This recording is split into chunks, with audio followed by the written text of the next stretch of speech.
Gad, you came from an Arab country, you are Jewish, you can tell us what is to be a Jew in an Arab country. Yes. And now. So I was born in Lebanon, grew up there for 11 years, and then when the Civil War started in 1975, we were there for the first year of the Civil War.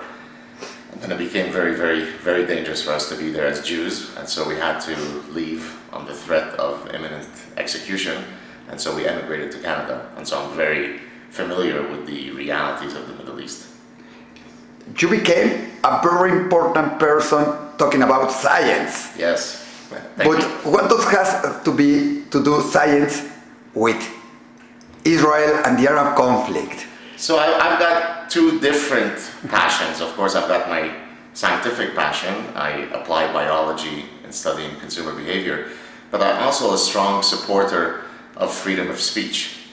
As somebody who came from the Middle East, where these freedoms are not natural, and then to move to Canada, to move to the West, where these freedoms until very recently were guaranteed, I feel very strongly about the need to speak out to try to protect that very fundamental freedom. And regrettably, what's happening today is that there is a increasing number of forces that are quelling freedom of speech. People are afraid to speak their minds when it comes to certain geopolitical realities, let's say about Israel, the Middle East, or about certain religions.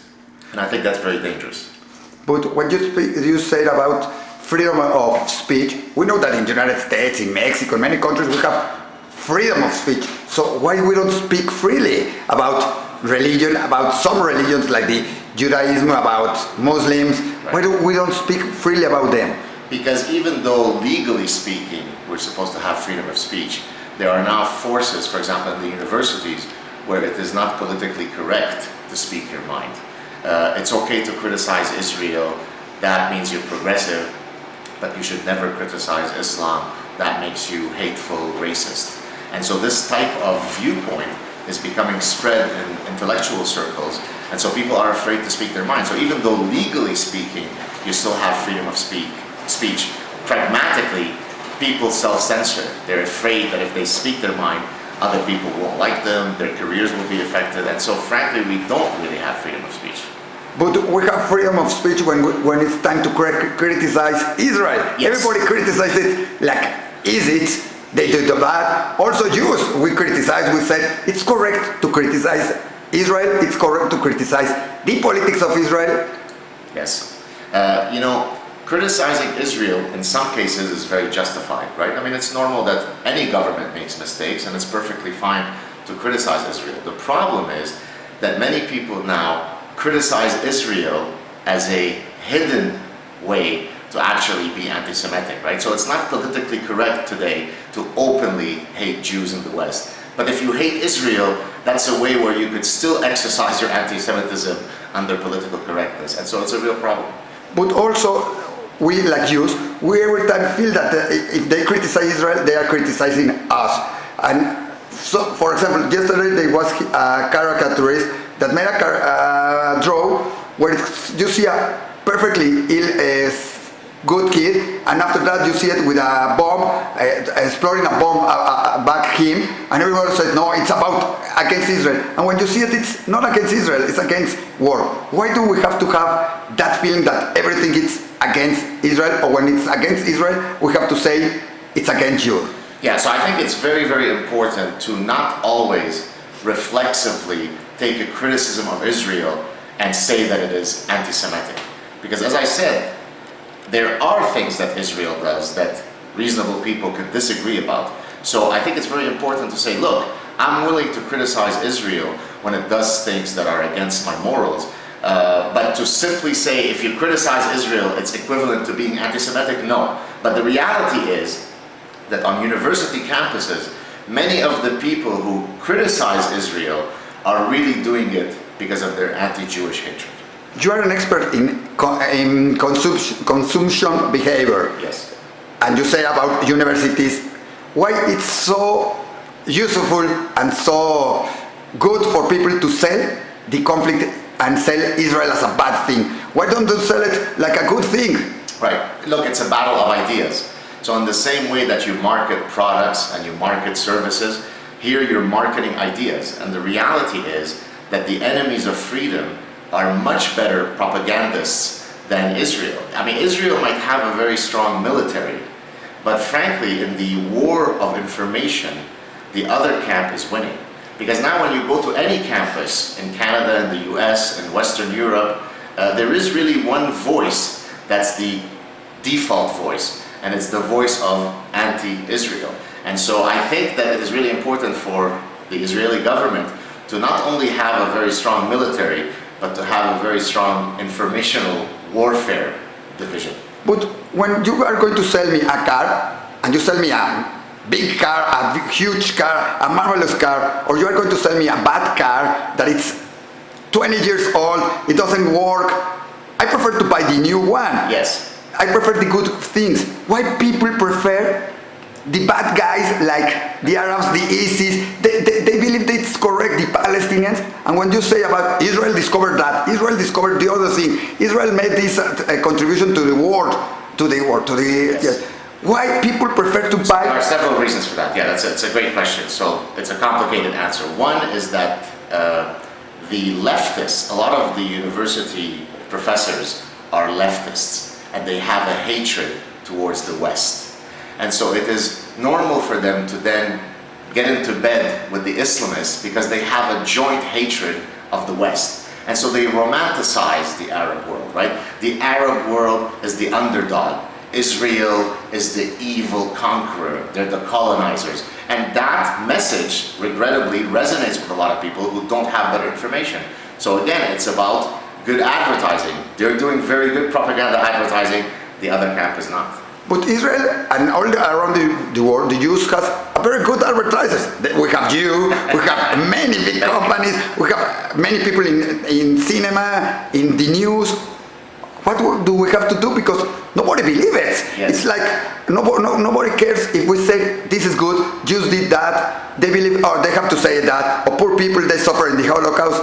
What do we have to do, like Jews, or not like Jews, like media, to make them understand that Israel and the Jews are not so bad? I mean, just participate in the informational war. I think a lot of my colleagues who are Jewish, who might privately agree with a lot of the positions that I take, will come to me privately and say, hey, we support you, you're doing a wonderful job, but are afraid to do so publicly because they're afraid about their careers, they're afraid about their social circles. So everybody who's in a position to participate in this informational war has to make their voices heard. You can't be too busy buying the tomatoes at night and getting your kids to school and worrying that somebody else is going to fight the fight for you. This is a very serious battle for freedom, and there are some forces now that are trying to quell those freedoms in the West, and we have to stand up and say, no, everybody is welcome here. It doesn't matter where you're from, as long as you support Western values. Tell me an example of what is your battle. How do you fight it? Because you say a lot of colleges don't do it, or they are afraid. What do you do that afraid them? Why are they afraid? No, what do you do that they say, no, I won't do that? What do we have to do that you do, that you say it's... You have to engage in reasoned dialogue. Look, reason and science and data will ultimately solve this debate. So for example, if you want to say, which religion is most likely to have committed violent acts? Well, there is data that you can gather, that can answer that question. So what you have to do basically is be armed with reason, with data, and hopefully then the arguments are going to be on your side. The problem is that people are so afraid to be called racist, Islamophobic, hateful, you're a Nazi, you're right-wing. This is how you shut people down, right? If you're in the Middle East, they cut off your head. If you're in the West, they cut off your reputation. And so people are afraid. They don't want to lose their careers. They don't want their friends to hate them. And so they'd rather be quiet and have somebody else speak for them. And that's bad. Everybody has to speak. But in many countries, Jews prefer to be, I'm not going to say underground. Yes. They like to be, don't be seen. Yes. They want to be like, we're here, but we're not going to defend Israel, or we're not going to defend, we're going to do it passive. Is that correct, or we have to be active? This, by the way, in the context of the Middle East, this is called dhimmi psychology. A dhimmi in Arabic is somebody in the Quran it says that people of the book, meaning Christians and Muslims, meaning Christians and Jews, could live under Islamic rule as long as they live as second-class citizens, actually third-class citizens. They have to pay a jizya, a tax, so that they can be protected, but they live as dhimmis. And therefore, the psychology of the Jew in many cases is, as you said, be quiet, don't make too much noise, and hopefully people won't come looking for you. But the reality is, this is a war of ideas, so we can't be quiet. Everybody has to speak up, with respect, without hatred, with reason, but everybody has to contribute to the debate. If you have to make a slogan to sell Israel or to sell the Jewish, what will it be? Well, you just look at the Middle East and you look at which country in the Middle East supports religious minorities. Christians, Muslims, atheists. Which country has the best rights for women in the Middle East? Which country supports gays? Which country has the most laws that are in line with Western values? Those are very easy questions to answer. So this is how you support Israel, by speaking truthfully. Now that doesn't mean that there aren't things that Israel does, as I said, wrongly. But if you look in the Middle East, its neighbors are a lot worse than Israel. So that's how you sell Israel. But people don't care about it. When you say about all of that, they answer you, yes, but they are occupying the territories. They are killing the Arabs. They are killing Palestine. That is not true. Not the correct truth. Of course not. So, but they buy that. You are the expert. How to change that? How to make them understand that that's the truth? We give this. We are the only democracy, and nobody. It's like, yes, we're the only democracy, and they say, yes, but you kill this, you kill the other, you fight. You are. It's very hard to do that. The best way to answer the specific point about your occupying land is any land that you can think of today, anywhere on earth, was at one point occupied by somebody else. Okay, I live in Quebec. Quebec used to be, well, the native Canadians were Algonquin and Iroquois. Well, today they're no longer around, right? Now, if we're going to give back the land to the Palestinians, then we should also make sure to give back Quebec to the native Indians. We should give back areas of Southern California to Mexico, and we should go to every country around the world and redress past historical grievances. That's not how history works. There are injustices that happen. We used to live in Lebanon. We were kicked out of Lebanon. And now we've made a new life elsewhere. That doesn't mean that there aren't injustices in life, but you can't keep singing that song for generations, because history is organic. It changes. It's time to accept the fact that Palestinians and Israelis and Jews are going to be in this land. Let's move on. But you are saying that we have to forget about occupied countries, the occupied territories that are for all people administrated, and say it's part of this country, it's part of that, and forget about occupied, because in the history they will become some part. Right.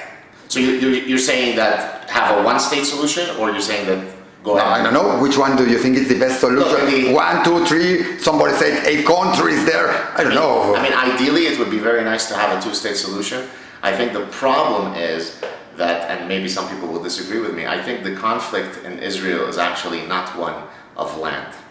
The real conflict is a religious conflict.